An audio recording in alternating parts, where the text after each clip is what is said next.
Akizungumza kwenye mji wa Holon baada ya Iran kurusha mkururo wa makombora na mojawapo kuipiga hospitali kubwa ya Sokora mjini Beersheba, waziri wa ulinzi wa Israel Katz amesema Ayatollah Khamenei ambaye anaiongoza Iran na aliyetangaza maangamizi dhidi ya Israel hawezi kuruhusiwa kuendelea kuwepo. Zaidi, Katz amebainisha kuwa hakuna nafasi ya mazungumzo ya usuluhishi kati ya pande hizo mbili.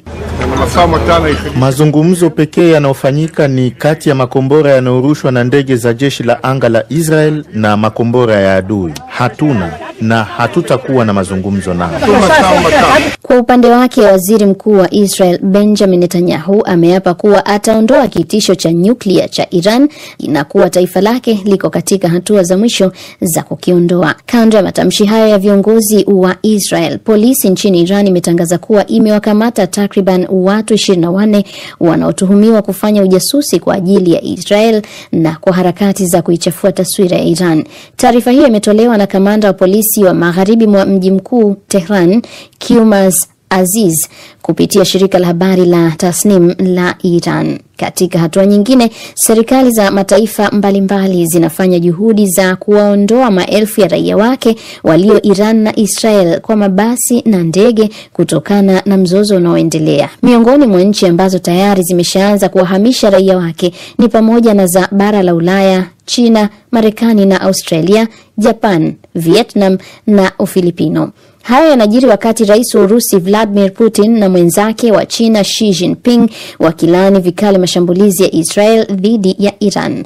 Wawili hao ambao wamezungumza kwa njia ya simu wamesisitiza kuwa mzozo huo unahitaji suluhisho la kidiplomasia. Nao Umoja wa Mataifa umesema umefadhaishwa kuona athari mbaya kwa raia wasio na hatia katika mgogoro kati ya Iran na Israel, huku ukizitaka pande hizo zijizuie. Katika taarifa yake, mkuu wa haki za binadamu Umoja wa Mataifa Volker Turk ameongeza kuwa vitisho na uchochezi kutoka kwa viongozi waandamizi wa mataifa yanayohusika na mgogoro huo vinaashiria madhumuni yao yanayotia hofu ya kuwadhuru raia.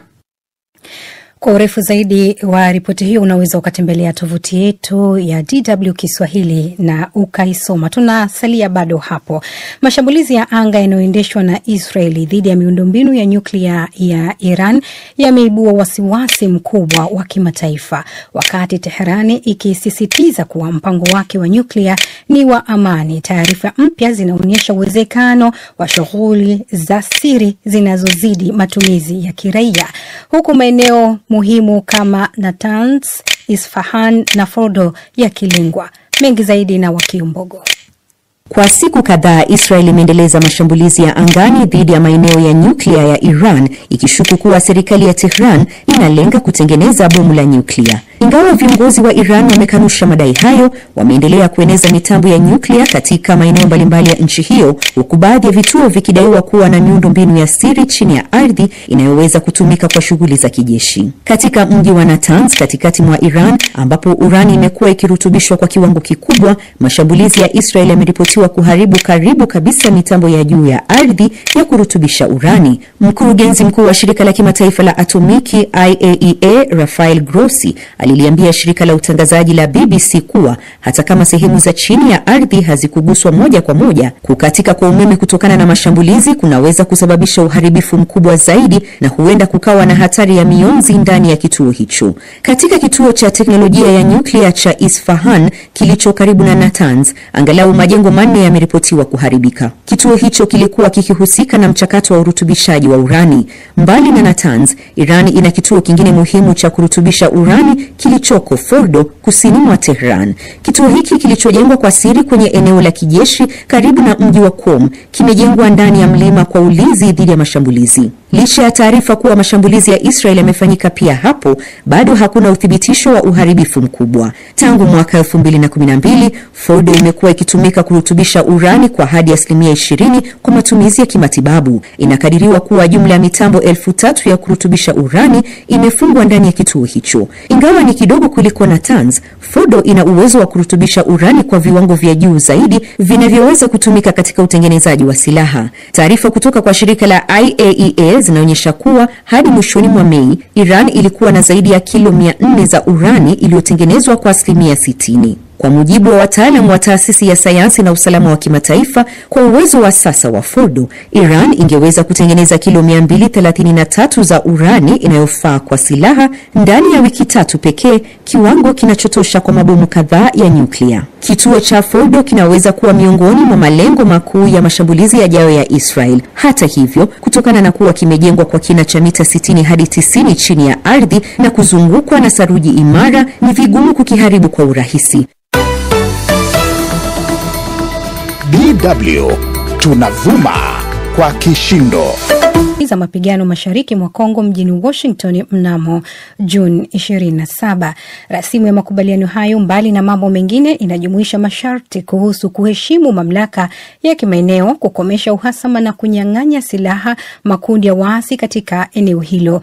M23 ni miongoni mwa makundi ya waasi katika eneo hilo, likipigania udhibiti wa mashariki mwa Kongo, eneo ambalo lina utajiri mkubwa wa madini na likiwa karibu na Rwanda.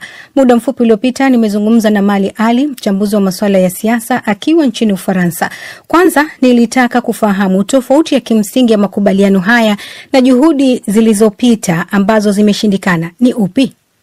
Tofauti ya kimsingi ni kwamba Marekani imesimamia, na nadhani hili linaweza kuwa likaleta uaminifu zaidi katika makubaliano haya, tofauti na makubaliano ambayo yaliyopita, kwa sababu tumeona mkono wa Marekani tayari umeingia kwenye mambo haya na wepesi wa pande zote mbili kuweza kukutana, licha ya kuwa kulikuwa uhasama na hali ya kutokuzungumza. Kwa kiwango gani makubaliano haya mapya yanayosimamiwa na Marekani yanaweza kuathiri nguvu ya M23 na makundi mengine zaidi ya 100 yanayohasimiana huko mashariki mwa Kongo? Kuna makundi ambayo tayari yako kwa pani mwa serikali na makundi ambayo tayari haya ni katika upinzani wa serikali. Kwa hiyo yale ambayo yatakuwa upande wa serikali, nadhani yatakuwa ni vyepesi kwao kuweza kuweka silaha chini na kukubali makubaliano, kwa sababu lengo lao ni kutafuta amani ya nchi yao. Lakini yale ambayo yatakuwa yako katika upinzani,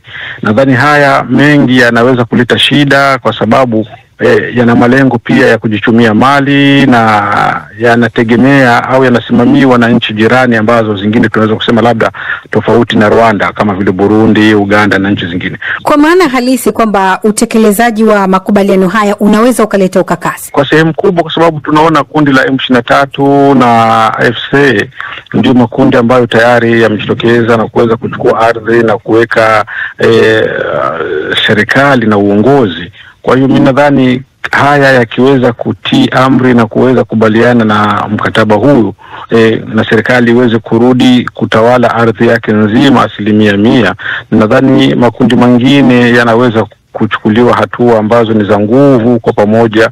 Na tumeona makubaliano yanasisitiza kuheshimu mipaka na kusitisha mapigano, lakini haijaeleza wazi jukumu la M23. Je, unadhani huu ni udhaifu katika makubaliano haya? Ni udhaifu mkubwa, kwa sababu makubaliano yote ambayo hayatoweza kuihusisha M23 yatakuwa kwa kweli hayana maana. Kwa hiyo nadhani M23 na yenyewe italazimika pia kulazimisha yale ambayo yanaweza kuifanya ingie katika mchakato wa utawala wa serikali.